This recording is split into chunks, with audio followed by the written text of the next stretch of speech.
usapan naman po na releasean ng SALN. Ayan. Inumpisahan na po ni Ombudsman Remulla yung sinabi nga bubuksan ng SALN para sa lahat, para sa mamamayang Pilipino. Ngayon, meron pong isang grupo na nananawagan, mga kababayan, na i-release na daw po ang SALN. Ngayon na daw ho. No?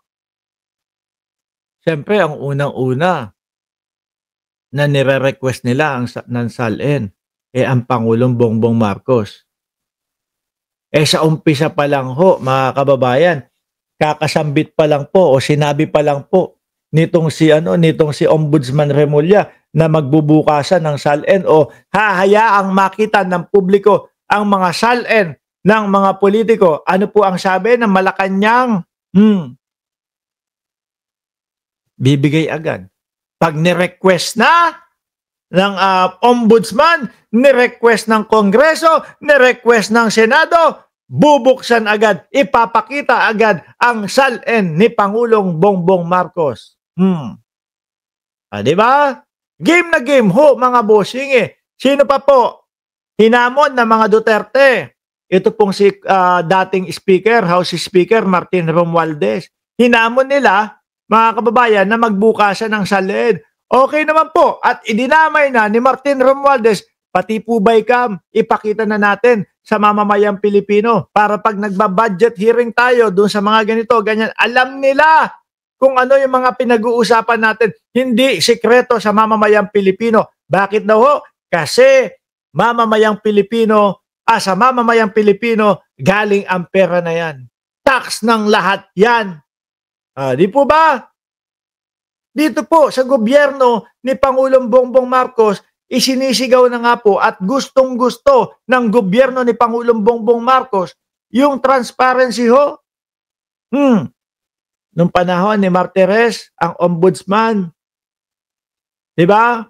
Panahon ni Martires na ombudsman, ano ginawa nila? Ay nako, pagkahirap-hirap pong silipin ang mga SALN ng mga politiko. Pinahirapan nila. Kaya nga nagtatanong yung iba, bakit ganon? Bakit ganyan? Tapos parang mas madami pang secret doon. Di ba? Parang mas madami pang secret nung panahon ng dating Pangulong Duterte. Yung secret decision nga daw ho, di ba? Doon din nangyari 2019 kay Boss Jewel. Ayoko mababanggit si Boss Jewel. Nang kakaso daw ho si Brother Eddie. Lahat ng bumatikos kay Boss Jewel. Kasuwa, wag na nating topic yan, no? Di ba? Addictus Rex? Ngayon, sabi ng Akbayan, release SALNs now. Nagsumite ang Akbayan Party List ngayong Huwebes, Nobyembre 6, ng isang liham para hilingin ang paglalabas ng Statement of Asset, Liabilities, and Net Worth ni na Pangulong Ferdinand Marcos Jr. O yan, kay Pangulong Bongbong Marcos na ipaliwanag ko na. Sila pa ang may gusto at nagmamadali na ipakita, di ba? Jordan G, yan na ba yung bago nating link? Yung nasa taas? No? Ganito po gagawin nyo, mga kababayan. Maisingit ko lang.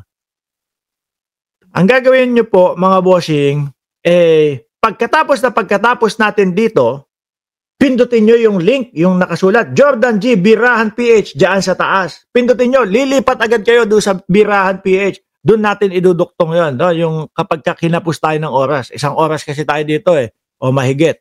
Ngayon, saan na ba tayo? Kay Pangulong Bongbong Marcos na ipaliwanag na natin nang hindi pa natin binabasa ito. No? Kasi yun po yung pinapakita nila at yun yung sinasabi ng ating pamahalaan at ni Pangulong Bongbong Marcos Ngayon naman po, naku po, ito mukhang mahirap. Vice President Sara Duterte. Aray. Pahirapan dyan. Tingin nyo, kailan kaya maglalabas ng SALN ang Vice Presidente?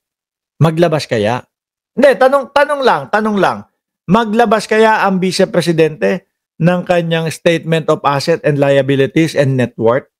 Baka hindi, Kasi kapag sumablay, ang sinulat mo dyan, pag kulang at hindi mo inilagay lahat dyan, mga boss chipa mo, sir, may kakalagyan ka din.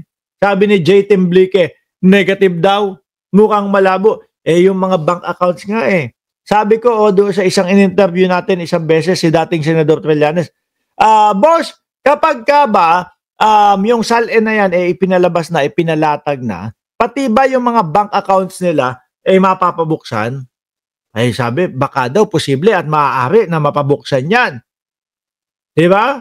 Naku po, ang tagal na inilalaban ng dating Pangulong Duterte na wag mabuksan yung kanyang yung kanyang joint account with Inday Sara Duterte, mga kababayan. 'Di ba? Mayayari yan. Naalala ko pa nga ang sabi nila doon, sabi nila, kakasuhan namin si Trillanes. Bakit daw? Kasi daw po naninira si Trillanes, no?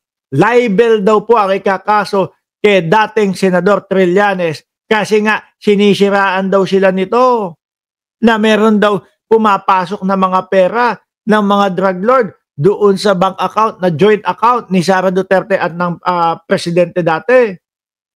Inantay ko yung kaso. Hanggang ngayon wala. Wala. Bakit nila kakasuhan? Sira ba tuktok nila, kakasuhan nila? Di sinabi ng judge, sinasabi nyo ba na sinasabi nyo ba na sinisiraan kayo ni Trillanes? O sige, para tapos agad ito, unang hearing pa lang, buksan na natin yung sinasabi ni Trillanes. Unang hearing pa lang, i-request na natin yung sinasabi ni Trillanes na na bank account ninyo na pinopondohan at nilalagyan ng pera ng mga drug lord. Aray ko po, mga boss. Yari yan. Tingin ko pa lang po sa sobrang ilag at sa sobrang iwas ng mga Duterte at ni Pangulong Duterte o dating Pangulong Duterte doon po sa pagbubukas ng bank account na yon, tingin ko meron tinatago Ano po, kasi kung ako walang tinatago at pinagbibintangan mo ko, may mga kaperahan akong pumapasok galing sa mga drug lord, isalampa ko agad yung bank account na yon kasama yung bank statement buo, lahat ng transaksyon. O, di ba? Mga bossing, lahat ng transaksyon, isama ko lahat yon para tapos ang usapan. Okay, buksan yung bank account na yan. Nang makita na natin kung sinisiraan lang kayo. Kapag ka wala dyan na mga deposito, yung mga drug lords na sinasabi ni Trillanes, pahiya si Trillanes. Tapos ang usapan. Kasong libel. Kulong si Trillanes. May kulong ho kasi. Di ba? May kulong ho kasi ang libelo sa Pilipinas. Pero kapag ka may nakita, aray ko po, Lord, yari. Sira lahat yan, pati 2028 election. Kaya, hanggang ngayon, wala tayong natutunghayan na kaso nila Trillanes. Di ba? Kaya hanggang ngayon, hindi nila kinakasuhan ang dating Senador Trillanes. Mayayari sila mabubuksan yung SALN yung bank accounts So baka itong mga pagpapabukas ng mga SALN na yan, baka mauwi din yan doon sa pagpapabukas ng mga natigilan ako sa sinabi ni Mood Covers. Sabi ni Mood Covers, dapat mga vloggers na bank account reveal din, malaman sino mga bayaran. Okay lang ako, no? Kaya lang baka pag sinabi ko, eto yung bank statement ko. Sabi, sino ba humihingi ng bank statement mo? Nakikisali ka. Baka ganun lang no? Pero pwede, bukasan, oo. Di ba?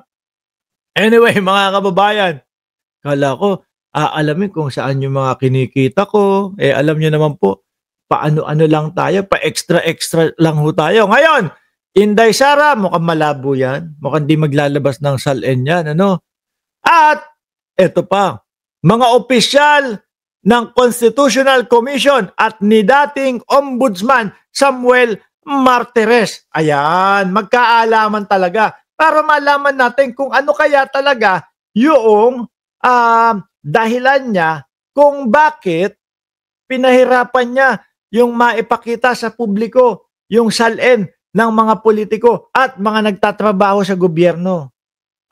Si Samuel Martires ang nag-umpisa niyan, di ba? Sa pananungkulan ni dating Pangulong Duterte. Di ba? Mukhang mayayari. Hanggang ngayon wala pa naman di ba? Ang Pangulo naman po at ang palasyo, lagi pong sinasabi, ready at handa. Once na ni-request na, o iaabot, ibibigay, ipapakita agad sa mamamayang Pilipino. Ganyan po kahanda, no? Ganyan po kahanda, mga boss, chief, amo, sir, ang Pangulo pagdating po sa transparency, mga kababayan. Biruin mo nga, ombudsman ngayon. Ano sabi ng ombudsman ngayon? Para maiwasan yung mga secret decision na ganyan, ilalagay natin sa internet lahat. No, nakapaskil lahat sa ombudsman page. Lahat ng mga kaso, lahat ng acquitted, lahat ng mga madedesisyonan na burado na ang mga kaso, nasa internet yan. Maa-access ng mamamayang Pilipino yan. O, di ba? Ang ganda. Nung panahon nila, magugulat na lang tayo. Uy, acquit na pala yung kay Boss Jewel. Hindi man lang ibinalita, hindi man lang nagdiwang. Sana po, naku, pinagdiwang ho yan doon sa JIL. Oh, mga kababayan! Amen muna. Amen! Bakit? May maganda balita tayo. Bakit? Si Boss Jewel ninyo, si Pastor Jewel, wala nang kaso, burado na, no? At yan ay pinagtibay ng Sandigan Bayan at ng Ombudsman. Dapat may pag ganun, no? Parang sila, hindi din yata nila alam.